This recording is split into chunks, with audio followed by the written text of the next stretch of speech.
r/no sleep, your very own personal hell. No, Josh, I'm sick and tired of this. We're through. I would have been a fool to not have seen this coming, yet here I was, stunned that she had actually pulled the trigger. Our relationship had been rocky to say the least, full of fights, arguments, heartbreak, and hate. Not hate for each other, no, we loved each other, hate that we couldn't make this work. A typical Friday night consisted of us screaming at each other over the most insignificant things, getting into a fight over something the average couple wouldn't have blinked an eye about. Yet, I still loved her and would give anything for her. "What do you mean we're through?" I eventually managed to mutter out, feeling hot tears already forming in my eyes. I mean, I can't want to be with you any longer, Josh. I'm breaking up with you, she said as she took off her ring and lay it in my hand. The rest of the night was a blur. I managed to somehow drive back to my place through teary eyes and found myself sitting on the edge of my bed, my mind in agony and my hands running over the metal apparatus I held. Normally I was a very rational guy, being a straight-A student at one of the most prestigious universities in my state, yet, as I sat there, staring at the 9mm pistol I rolled back and forth through my hands, all I wanted to do was make her sorry. I sent my parents a goodbye text, one they wouldn't read until they woke up in the morning, walked outside to my car, stepped inside, turned on the ignition one last time, and drove to our spot. We had both loved to hike, having first met on a trail that overlooked the vast skyline of our city when her dog tried taking a bite out of the granola bar I had stopped to eat. 2 years later, I had asked her to marry me on the same rock I climbed trying to evade what I thought was a vicious German shepherd trying to attack me. She said yes. That was a year ago, and all I could think about on my drive was how happy we had been then. I parked the car and brandished the gun my father had given me on my 22nd birthday. He had done this so I would have a means of self-protection, as I was moving across the state to attend college. I realized how ironic this was when I stepped out of my car and made my way up the trails to the peak where I met the girl I thought I would be spending the rest of my life with. I let out a pain-stricken chuckle as I realized I was technically right. When I reached our spot, I sat on the rock and looked out over the city, starting to reconsider what I was about to do. I then reached into my pocket and turned on my phone, intending to check the time. Instead, I was greeted by my lock screen, a picture of Christina kissing my cheek staring back at me. With newly formed tears rolling down my cheeks, I took the single bullet I had brought with me and loaded the gun. As I pulled back the hammer, I couldn't help but to notice how beautiful the city's lights were reflecting off the barrel. I put the muzzle to my temple, choked out "I love you, Christina" through sobs, and pulled the trigger. Everybody expects something different out of death. Some think your life is going to flash before your eyes, others imagine a reunion with all their deceased family members, others picture being reincarnated as an animal. I had been an atheist, imagining death similar to falling asleep and never waking up. You can imagine my surprise when I opened my eyes and found myself lying on a bed of red gravel. Thinking I had unsuccessfully killed myself, I quickly felt for any sort of wound on my head, but I only felt my own hair and skin. Realizing I wasn't staring at a blood-soaked ground, I slowly pushed myself up to my knees and took in my surroundings. I was on the side of rocky hill overlooking what seemed to be an enormous expansive cavern, with a rocky ceiling extending hundreds of feet above. There were what looked like people scattered out as far as the eye can see, with rivers of lava flowing all around and pockets of brimstone littering the place. "Hey there, sport," I jumped, quickly turning around to see a tall, thin man in a dark maroon suit with a face as pale as the moon and dark red hair slicked back to his shoulders. He was standing about 4 feet behind me, hands behind his back and a look of excitement strewn across his face. Who are you? Where am I?" I managed to stutter, my mind still racing as to where I was and why I was not dead. The man revealed a cane with a polished ruby serving as the handle and exclaimed, "Oh now, that wouldn't be right of me now, would it? Taking all of the fun out of guessing? Look around you and tell me where you think you might be."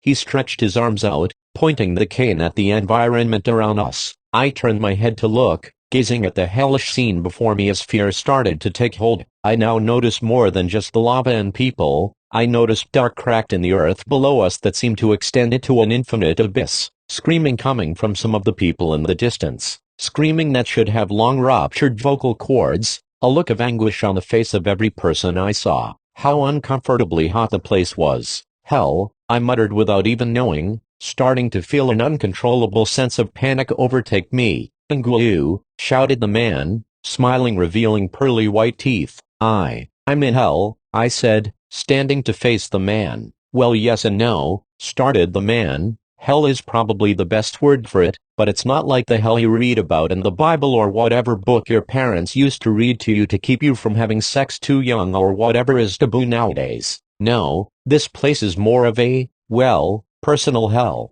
The man put both of his hands on his cane and stared out into the distance. "You see, hell isn't the best word for this place because that would imply that there exists a heaven, which, unfortunately for your kind, there does not. No, this place is more of an afterlife, where every wicked man, woman, and child end up to pay for their, well, I guess you would call them sins." The man turned to face me, his smile now wider than before. "And you, my dear boy, you've got quite a doozy of a sin. The way this place was set up by the master architect himself, I guess you would call him the devil, is that the temperature around you starts to rise until you've carried out a representation of the sin you committed during your life on Earth. Afterwards, you wake up somewhere else, and the heat starts to increase until you do so again, an infinite cycle, if you will," the man said as he walked to the other side of me.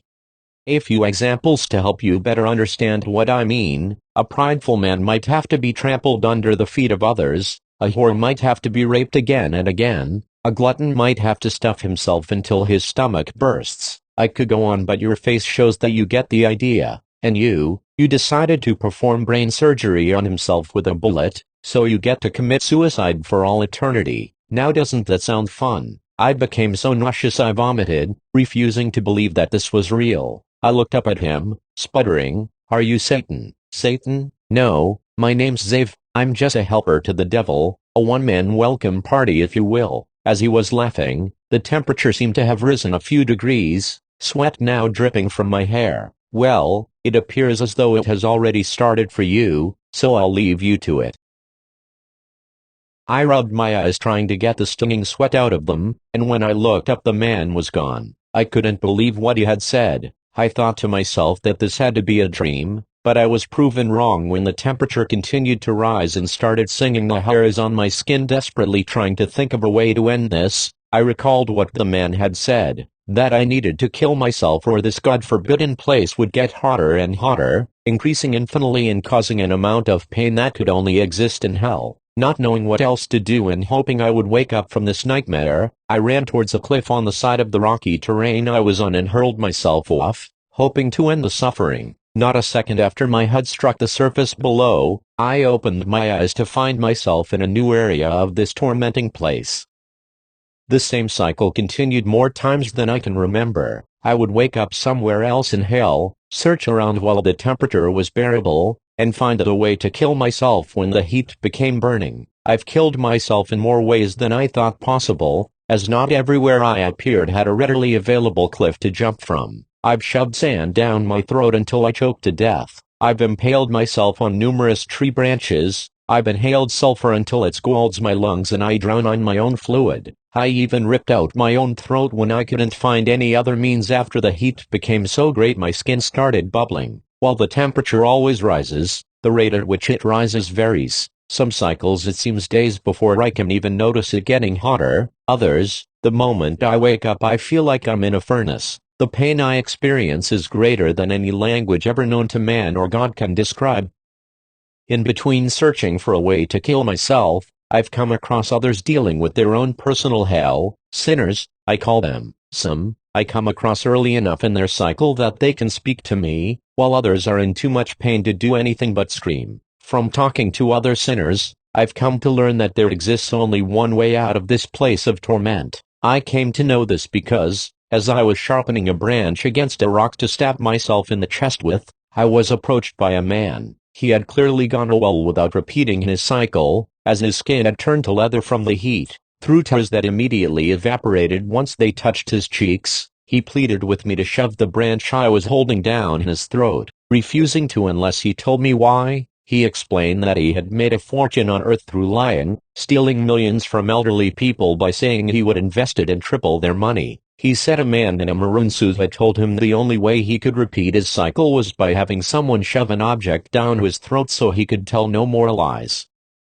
Feeling sorry for the man, I stood up to oblige his offer, but before I could do so another female sinner approached us and started beating on the man, claiming that the man had stolen their money and that had forced the woman to resort to thievery, the sin that landed her in hell. In a hysterical movement, the man screamed out and shoved the woman into a nearby river of lava. As the woman fell into the lava, her body let out a flash of light, and she vanished. Immediately after doing this, the man's eyes rolled into the back of his head, his arms and legs became rigid, and he fell to the ground screaming so loud my ears started to bleed. So I hurled myself into the river of lava and woke up in a new place in hell. I came across a few others like the man, sinners with eyes rolled back and rigid bodies that were charcoal black from burning, sinners that could do nothing but scream. And in talking to others looking for ways to restart their cycles, I came to know that others had witnesses events such as the one I had as well. After talking to a demon, what I now call the men in maroon suits, who talked to me in exchange for me killing myself however he chose, it was confirmed to me that there was only one way out of this place. One must find someone they had known on Earth that was involved in their sin and be killed by them. When this happened, the murdered would never again wake to repeat their cycle, having escaped through something akin to death. There was a catch, however. While the murdered were free of this place, the murderer would lose any ability to think, only retaining their ability to feel. Because of this, they would never again be able to restart their cycle, only experiencing an ever-increasing pain for all of eternity. After sharing this knowledge, the demon told me to kill myself by repeatedly smashing my head into a nearby boulder. I obliged, not wanting to know what the demon could do to me otherwise. Years after that day, I came across someone I hoped I would never see again. As I was walking alongside a river of lava, the heat not yet high enough to cause me a great deal of pain, I saw a demon talking in between fits of laughter and a woman on her knees sobbing next to him, both of them in the same place I had first woken up at. My memory from Earth had all but faded during my years in hell, but something about her seemed familiar then. I noticed a ring on her finger. It was my Christina. A wave of emotions flooded over me, emotions I had not experienced in years. My fiancée, the girl I had loved, was in hell.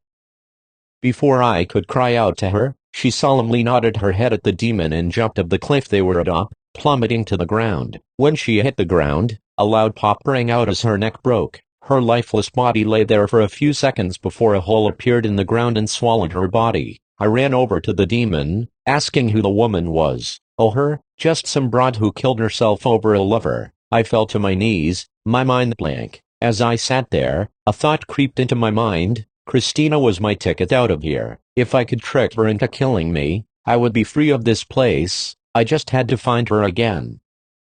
Because the heat was starting to become unbearable, I threw myself off the same cliff Christina had. Every time I awoke from restarting the cycle, I searched for Christina. I would search until the pain made every movement an agonizing ordeal, then search some more. The minutes turned into days, and the months turned into years. I found her twice in those years, but each time was right at the moment of her demise. After all but giving up, I woke up after hanging myself with the entrails of another sinner to find that I was at the base of the same rocky hill I had first awoken on and had first seen Christina on. I turned my head, and 20 feet from me lay Christina. I cried out, thinking that she had just killed herself and I had failed again.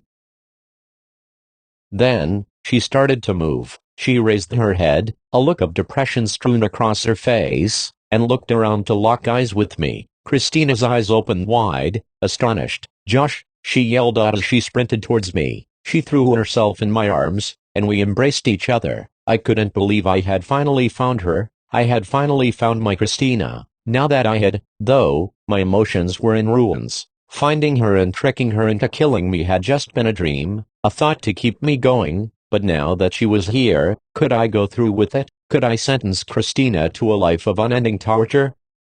As these thoughts raced around in my mind, I felt the air around us getting hotter. I realized I had to, even if it meant her being here forever with no reprieve, I had to trick Christine. I had to save myself. Josh, I'm so glad to see you. Wait, no, no, no, no. She became frantic as she realized her seeing me meant I was in hell too. Christina, I love you, but I need you to calm down. I know how to escape this place, and we both can now that we're together, but you need to listen to me. We don't have much time. I told her that the only way we could leave hell was by her pushing me off the cliff on the rocky hill, waiting until I hit the ground and was dead, then immediately jumping and landing in the same spot I did. When she asked why she had to push me instead of me jumping, I made up a story and told her it was because I had died first.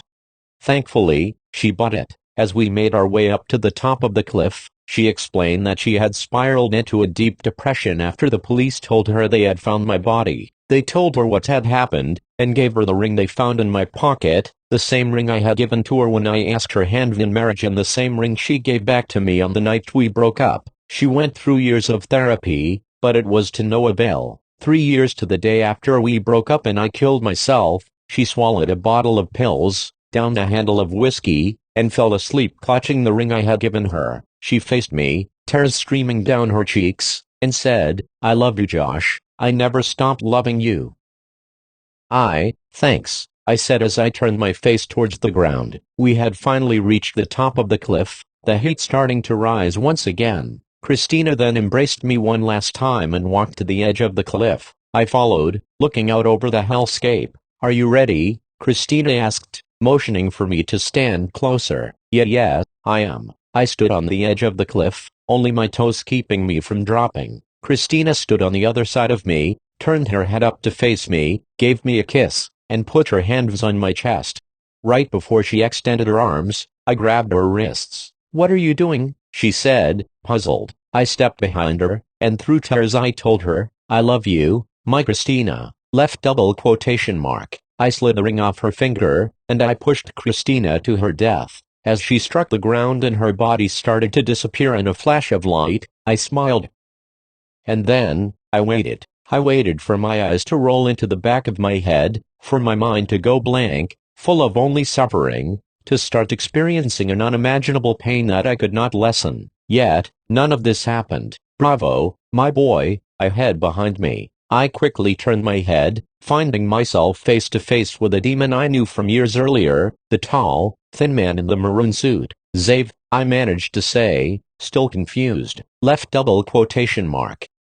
"Oh my goodness, would you look at that? He even remembered my name," shouted the man, now twirling the cane in his left hand. What do you want?" I said through chattering teeth, still fully expecting to lose my mind and become one of the lost sinners. Yet, as I stood there, I noticed a distinct lack of heat. If anything, the air around me was now chilly, a sensation I had long forgotten. "Why, my boy, I want to congratulate you. I've welcoming people for as long as I can remember, millennia. But you are my first sinner to ever release their cycle." The man could not contain himself and was now dancing around me. "What do you?" I said before Zave cut me off.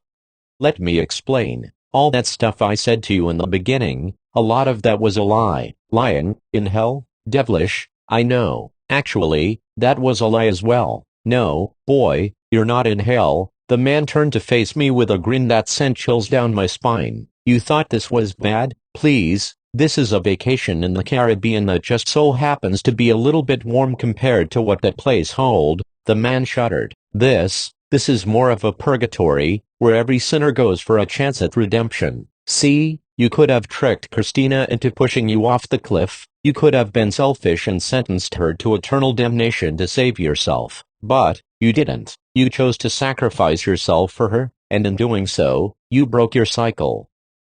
I didn't know what to say. After years of torture, experiencing pain beyond belief, killing myself in ways too numerous to remember, was it all going to finally be over? "What about Christina?" I found myself saying. "Christina? Oh, you mean the broad that you pushed off that cliff? She gets a second chance too. See, Christina knew that if she murdered you, she would be stuck here forever. My dear boy, you weren't tricking that girl one bit. She knew the rules of the game before you did." The man in the maroon suit turned away from me and chuckled. "She knew you were trying to sacrifice her and save yourself, but she went along with it, all so you could escape." I was dumbfounded. Christina was willing to stay here forever, being tortured every second of every day for all of eternity, for me, even after she thought I was sentencing her to damnation to save myself. I fell to my knees and wept. Whoa now, slow down there boy, there's no need to cry, you passed the test, and so did she. The man ran his fingers across his suit with a smug expression across his face. I wiped my eyes and looked at the man, who was now standing inches away from me. What now? I asked, timidly. The man squatted down in front of me, put his hand underneath my chin, lifted my face up, and said, now, my dear boy, she gets another chance, and so do you. With that the man stood up, stepped back, raised his cane above my head, gave me a wink, and slammed the ruby on the ground. I awoke on that trail overlooking the city, the lights illuminating the clouds above me, and a 9mm pistol sitting in my hand. To make a long story short, Christina and I made things work. After waking up, I immediately drove as fast as I could back to her place, unlocked the door with the key I had forgot to give back to her, rushed inside to find her sitting on the floor crying, knelt down beside her, and held her. She was astonished to see me, but to my surprise she had no recollection whatsoever of the place we had both previously suppered in, I guess because that maroon-suited demon took time back to before she had killed herself as well.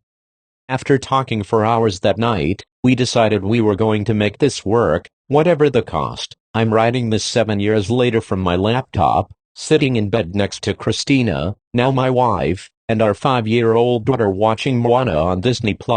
Things have been great since those days. I now have a house, a well-respected career, a family, a shiny new car, a pool in the backyard, and I'm fully expecting a promotion within the next week. I have everything a man could dream of. I'm happy. I'm happy except for the nights when I wake up drenched in sweat from my bed, having had a nightmare that I was right back in that cursed place. Or when I step into a shower that's a tad too hot and start having flashbacks of the years when I would drench myself in lava to restart a cycle. Or when I hear somebody in a movie scream and think back to that poor man who is still lying on that brimstone ground crying out for a reprieve that is never going to arrive. I escaped, but that doesn't mean you will. Let this serve as a warning to everybody who thinks their actions have no consequences. They do, and please, trust me, you don't want to find out what your own personal hell is going to be.